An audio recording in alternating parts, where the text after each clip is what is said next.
Well, it's an unfortunate thing is that somebody told me, hey, good times are gone.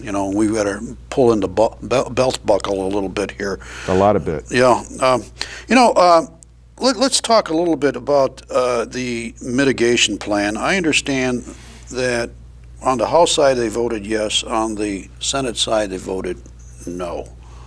And this was for this reducing the shortfall of $1.35 billion for fiscal year 2009. Do you want to expand on that? Well, there's been several deficit mitigation packages proposed by Governor Rell. What happens is, as we move along through the fiscal year, which ends June 30th, we keep realizing that the revenue that we budgeted for keeps dropping and dropping and dropping.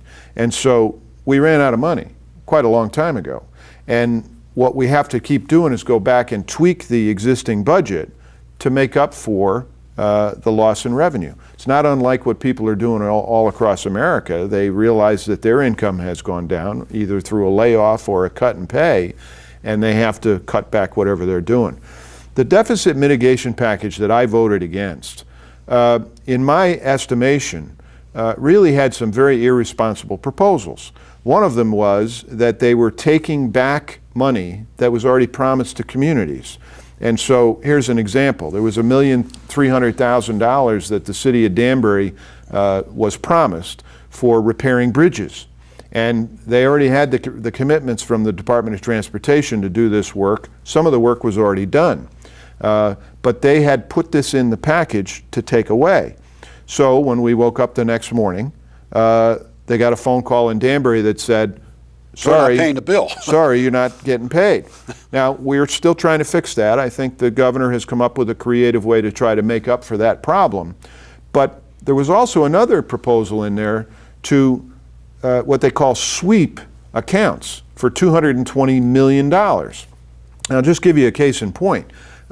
Your total budget for the town of Bethel could be paid for 3 years on a 4 years on a $220 million sweep. Right. Almost 4. So $220 million, but they didn't identify where the money was going to come from. So my point was, how can I vote for anything when it's just paper? It doesn't mean anything. Smoke and mirror. Well, you said that. So they gave us a list of all these accounts that they would sweep, and they would find the $220 million. Well, lo and behold, last week we find out that the monies that are available, which the governor already told them that they couldn't do what they were proposing, the money they'll have to take is shut down the citizen election program. That's where the taxpayers are paying for campaigns for the legislature. That's fine with me. I'm not fond of that anyways. And 2, the Soldiers and Sailors Fund. Well, Ouch. Nobody is going to sweep all that money out of the Soldiers and Sailors Fund. That's an absurd proposal. So they weren't forthright in telling us what was left and what they could sweep. And so I voted no on it because I knew that something was going to pop up that was going to be an irresponsible proposal.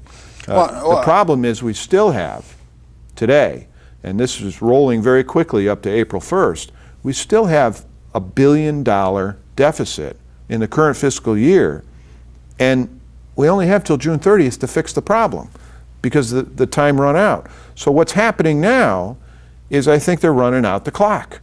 They, meaning the majority who really has control over this issue. If they run out the clock, they're going to use up the savings account known as the rainy day fund. So it's like taking your credit game card. over. Right. The savings account is going to be gone. Well, frankly, I think we need some of that savings account for a little bit later, too, because next year is going to be a real problem. Beginning July 1st. Under that sweep thing, I was reading someplace in the legislative notes there that $49.2 million was in union concessions without even going into negotiations ahead of time on it. In other words, they were going to say, we're going to take it away. They haven't even started negotiating. And fortunately, we've got people like you there saying, hey, let's put a practical approach to this thing. You've been in business, I've been in business. You forecast out, but when you're going to forecast out something, you want to lay the plan out. And basically, like you said, as my my words, smoke and mirrors. Let's see if we can fool a few people. Yeah. Fortunately, we've got you there, Mike, and I thank you for that, because we need honest legislation. There's no question about that. You know, I read something, too, that I have to compliment you, that you called for support of housing assistance. I guess that was Senate Bill 240 for veterans. Well, the genesis of that bill was my involvement in the Housing for Heroes program in Danbury, where we've created a real good focus on homeless veterans who need some special attention. And so we've gotten some set-aside beds in the homeless shelter. We're in the process now of building a transitional home very close to City Hall. A transitional housing meaning that they will have their own apartment, but they'll have support services so they can transition from the shelter into a transitional house. And then ultimately to permanent housing through one of the Housing Authority sources. My idea with this bill was to return to the old way of doing things, post-World War II, where veterans got an extra bump in the application priority process. You know, let's face it, why don't we give them a few extra points in the scoring model, if you will? And what I'm saying is that when we have two people side by side that are equally deserving of housing, but one of them is a veteran, I think the veteran deserves a higher priority. Oh, I do too. And so that was my proposal. That has moved along further, and they've actually tweaked it quite a lot.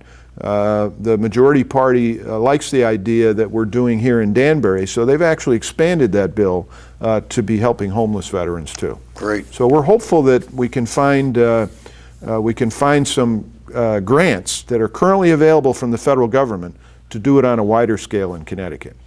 You know, it's admirable that you're doing something like that, because I remember, well, I was of that era as a youngster, World War II.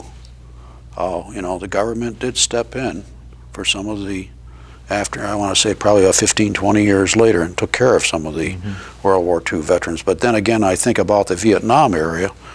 I don't know why we castigate them. You know, they were veterans who did their job. You know, I mean, you may have been against the Vietnam War, but it's not to castigate them. And I'm glad to see that probably these are the veterans that we're seeing today for that. Mike,